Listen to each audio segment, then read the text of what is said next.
Hello, everybody. Welcome back to Kanga TV, home of North Melbourne fans, and welcome to the third last review for season 2025, a 54-point loss to the Giants in Canberra to round out round 22. The Giants 2013 133 to North Melbourne 12-7 79. It was a game of two halves, really, and I actually feel like a 54-point loss somewhat maybe flattered us in the end. The second half from North Melbourne was a lot better and a lot more competitive, and we had a couple of bursts of real domination where we were able to pile on, consecutive goals, 2-3 goals in the space of a 5-minute period. But outside of that, I felt like the Giants were in control of this game for a lot of it, majority of it, and we were just our usual fumbly yet slow and stagnant selves. And I don't know about you guys, and I know I'll be sitting here in a few months' time really craving footy and waiting for the next season to roll around, but I'm feeling a little bit of fatigue as we approach the end of the season, and I feel like that's maybe reflected not just amongst the fan base but also amongst the players as well. While there was a little bit of a fight back in the second half, it just felt like the Giants were too good, and when they needed to put the foot on the accelerator, they sort of dismissed us with ease. So there is a little bit to unpack from this one, and we are just about to jump into it. But before we do, Kanga TV caps, I know I've said it all week, but they are back on limited pre-order. I will leave the link in the description down below. The pre-order will close on Tuesday, so this video will come out not long after the game has ended on Sunday night. So if you did want to pick one up, then please do so.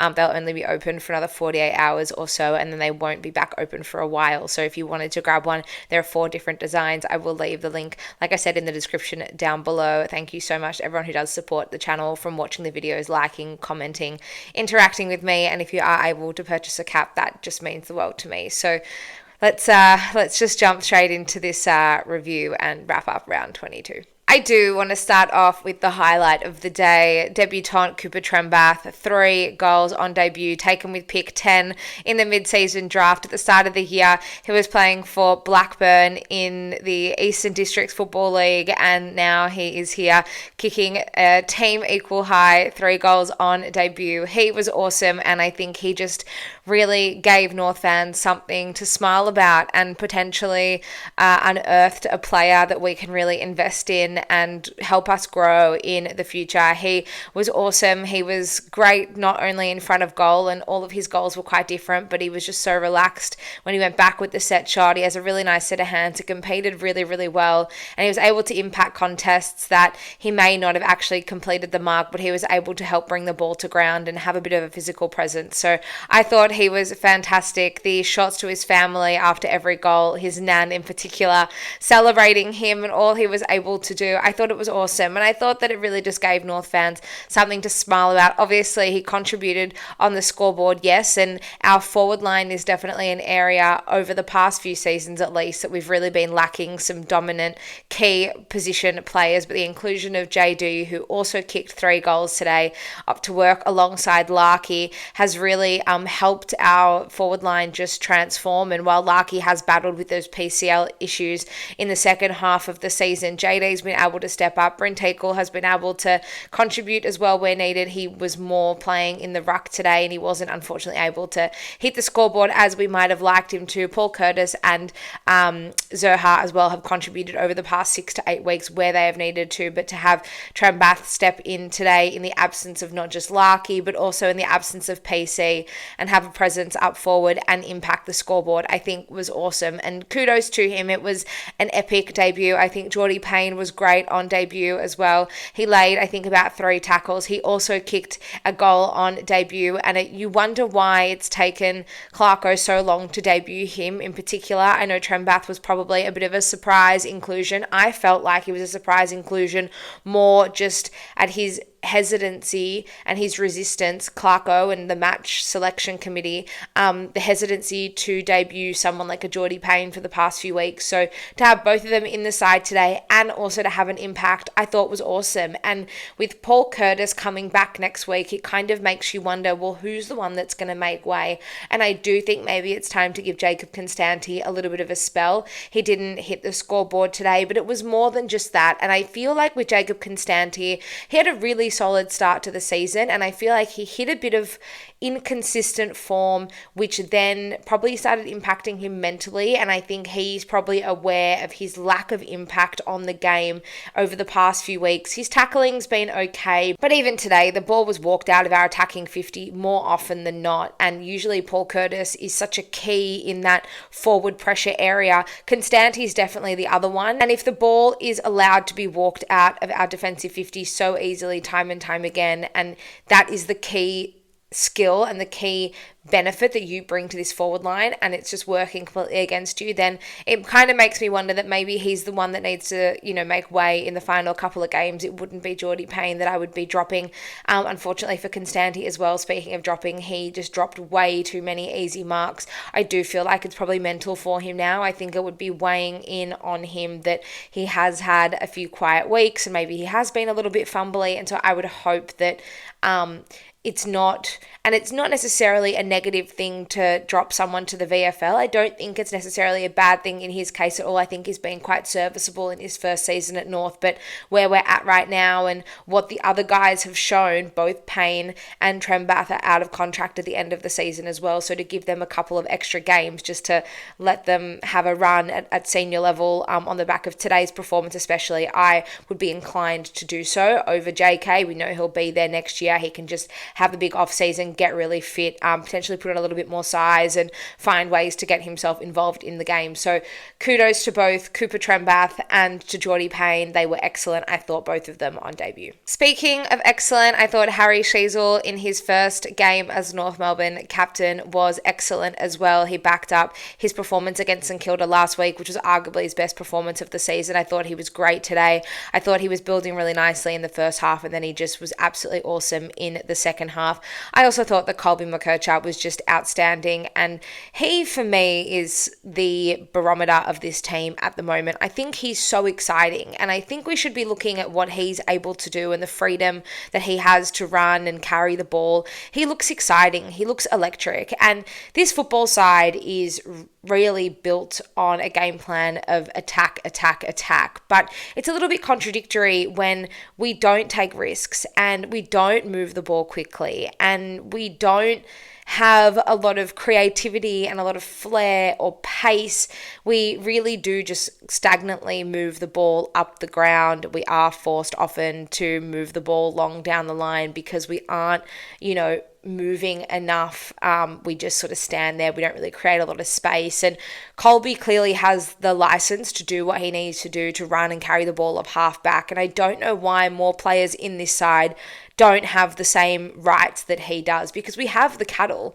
We know how talented this side is, and we do see it in spurts. And yes, there are going to be turnovers, and yes, there are going to be mistakes, but I would rather us be making those mistakes, which we're making anyway.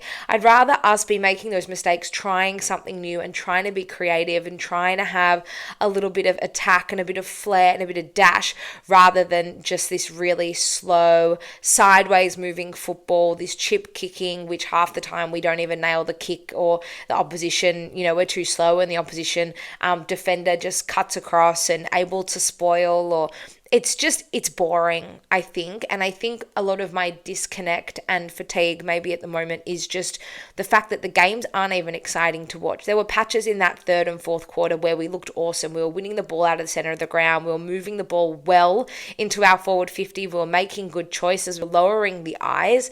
And I know that a lot of those things are a benefit of winning the clearance and winning the ball out of the middle of the ground. But even so, if we're able to get the turnover, or we're able to create a contest and we have a ball up, on the wing, or even in our defensive 50, there should be a way for us to move the ball out of the back line.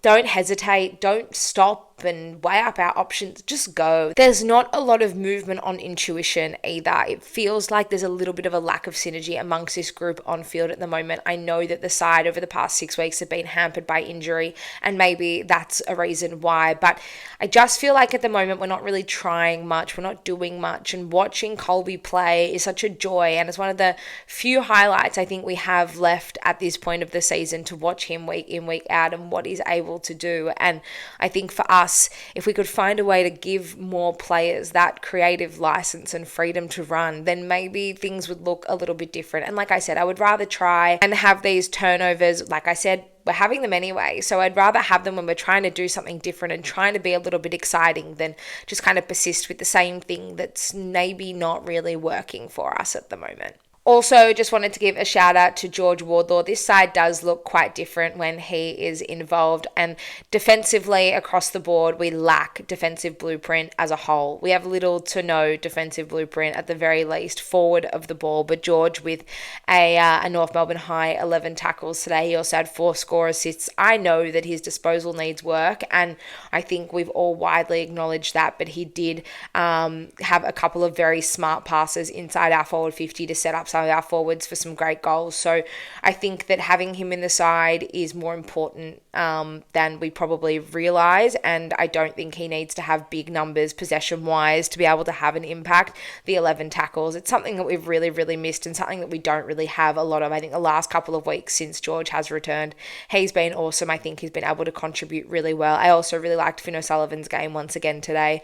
I really just love watching him play. He is so composed under pressure, and he makes great decisions, and he too is quite proactive in his approach to the ball, and I think the more we can get the ball in his hands as well, we'll be better off for it. I do really feel for the back line, because I feel that the lack of pressure and the lack of defense coming further afield really doesn't give them much of an opportunity to actually set up. They don't really get a lot of assistance, and when the ball is coming in so quickly, it's transitioned in lightning pace from one end of the ground to the others, which the Giants did seamlessly in that second quarter in particular. Then you leave your defenders one out, and they're really exposed time and time again. The amount of times that the Giants forwards were taking uncontested marks in their forward line because our defense either didn't have enough of an opportunity to set up or didn't have any help when the ball was coming into our defensive 50. It's tough, and I do think that there needs to be a little bit of responsibility at individual level. Yes, we know that Griffin Logue probably hasn't been at the standard that we need him to be, and maybe injury is keeping him in the side. I even felt like Charlie Comben and Toby Pink were getting in each other's way a little bit at times today as well. We also lost Riley Hardiman at the end of the first quarter, failed to pass a concussion test, so he won't be there next week against the Tigers, and that's a massive, massive out for us. He's been another one that's been a shining star for us in season 2025, but the backline just don't have any help, and there's really only so much they can do when the ball is coming in so frequently at such a frenetic pace. I really feel like at times they actually are just helpless, and there's not much more they can do than they already have. They battled hard, and the Giants, I understand, are a quality opposition, and they were probably going to be seeking some sort of revenge and a bit of redemption on the back of their loss to the Dogs last week, and they probably were licking their lips looking at this North Melbourne defence and knowing that the pressure doesn't really come much further afield, and that's a problem. I think we have a lot of players who look fantastic on the attack, and they look great when they're moving forward of the ball and when they've got the ball in hand, but it's what we do without the ball in hand that is the issue. There's little drive to win their own ball back. There's little to no defensive pressure, and I mean, so often the Giants players were just chipping the ball uncontestedly up the ground, or they were running in packs of 3 or 4, and they were all there for the handball receive, and there was no North player in sight. And yes, I understand part of the pressure is the corral and being able to run with the players, but there wasn't a lot of tackling pressure. To North's credit, and I don't really talk about the umpiring a lot because in a lot of these scenarios scenarios, umpiring is not the reason why the game is turning out the way it is. And in no way did the umpiring determine the result against the Giants today. But there were a few times in that fourth quarter where our forwards were laying some really strong tackles and they were going unrewarded. And I think that's in itself is another issue. I think we were doing a lot to try and keep the ball inside our forward 50, repeat entries. The pressure was on, and there should have been a few holding the ball decisions that just went unnoticed. And that is also a bit of a problem. We do, while we're not perfect and we do have a lot to work on, we do need a bit of credit and a bit of reward for effort where it's due. So that, I think, was quite frustrating in defense of our players. But for the most part, it's been the same old situation all year round. And I don't really know what we're doing to change it. Having George back in this side definitely helps. Luke Parker, I thought, was also excellent today, particularly in that first quarter. He really set the tone for me. I thought LDU had some moments of brilliance, but he also had some patches after the first quarter where he just went missing in action. So there's clearly still a lot to work on, and I understand that the group as a whole are really tight, and I do think there's real positive energy about this group, and I do see us being able to, at a culture level at least, move forward and hopefully keep spirits high around the club, and hopefully we look on to this Richmond game next week and we can feel positive and we can feel confident heading into that. But until some of these core issues and fundamental problems are changed, it's going to be really hard to see where the improvement comes from, to be honest. And the second half was definitely better today, and I don't want to take away from that. I thought that the way we were able to, for the most part, neutralize the game and have some great moments of our own, I thought was awesome. But that's probably a little bit of recency bias as well. That second quarter was horrific, and it's just inexcusable. And it worries me that it takes sides 5 minutes to 7 minutes in a quarter to break us open. We held our own really, really well for the first 15 minutes of the first quarter, and then before we knew it, in a 5-minute patch, the Giants had kicked 3 goals and they were skipping out to, a 3-4 goal lead, and the rest was sort of history. And that's a really difficult pill to swallow. It seems like we're having the same discussions, and I sometimes sit here and I'm filming my review, and it's I feel like a bit of a broken record because I'm talking about the same things that are happening week in, week out, but the reality is nothing's changing, and nothing changes if nothing changes. And while there were elements that were better today, and I know we're missing key personnel again, but there's got to be enough talent in there, and there's got to be enough talent taking the field week to week that we can at least be competitive, and we can at least give ourselves an opportunity to win the games and to at least match it with some of the big players. We can't just rely on wins against West Coast and Richmond and then the odd surprise win against another side here or there to be able to get us over the line. We've really got to find ways to actually be competitive. This is another game that's blown out to, a final margin beyond 5-6 goals since that Carlton game. Last week's game against St Kilda is the only game that has been within 10 points. Was it even within 10 points? Yeah, it was a 9-point loss. It's the only game that's been within 10 points since that Carlton game. And we've been on the receiving end of a loss every single time. It's really frustrating that we're only able to find these 8 to 10 weeks of brilliance, and then on either side of it, not much else happens. And I think the end of the season and a bit of a reset will be great for all of us involved, and I have no doubt there's going to be some changes made, and I don't want to approach this game thinking it was all doom and gloom, because it wasn't, and there definitely were some great things about it. But the reality is defensively we're shot, not just in the back line, but all the way up the ground. It doesn't take sides long to dismantle us, and when they do it with ease. And today's score for the Giants was their highest ever score against North Melbourne in their history. And that's just, at 2025, it's not really where we want to be. We played the Giants in round 1 last year, and it's the last time we played the Giants, and we lost that game by 43 points, I believe. So we're 9 points worse off than where we were at the start of last season. And it's just sort of the way it goes. I don't know what I expected out of today's game. Did I expect us to be anywhere near the Giants? Probably not. And that's sad. I don't want to go into games thinking if we get within 6 goals of a top 8 side, that's a positive step in the right direction.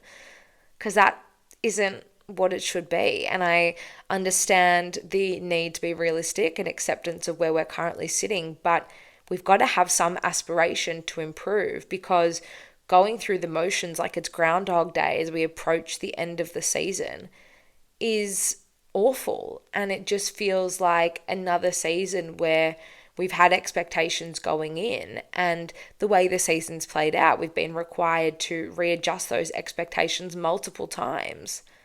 Like, at what point do we just say, from here on out is not good enough, and from here on out is what we need to deliver on a weekly basis and overall to consider it a success?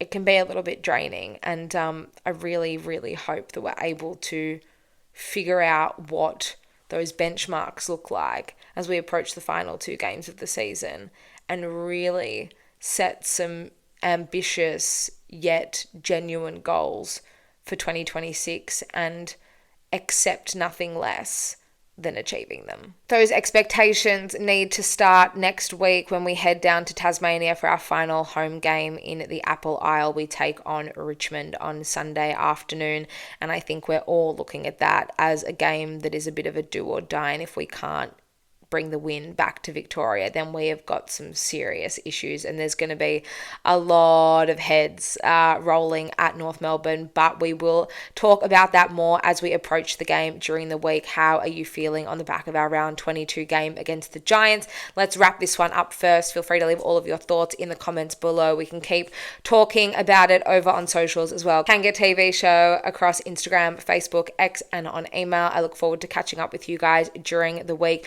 Not only are we going to be previewing a massive round 22 clash against the Tigers, we're going to be saying a final farewell to Tasmania, and we are also getting ready to go. The AFLW season officially starts next weekend as well. Our first game for the girls over in Geelong. We take on the Cats at GMHBA Stadium. All of that and more here on Kanga TV this week. It is a pleasure to be riding all the highs and lows with you all, and I'm looking forward to doing it all again this week here on the channel.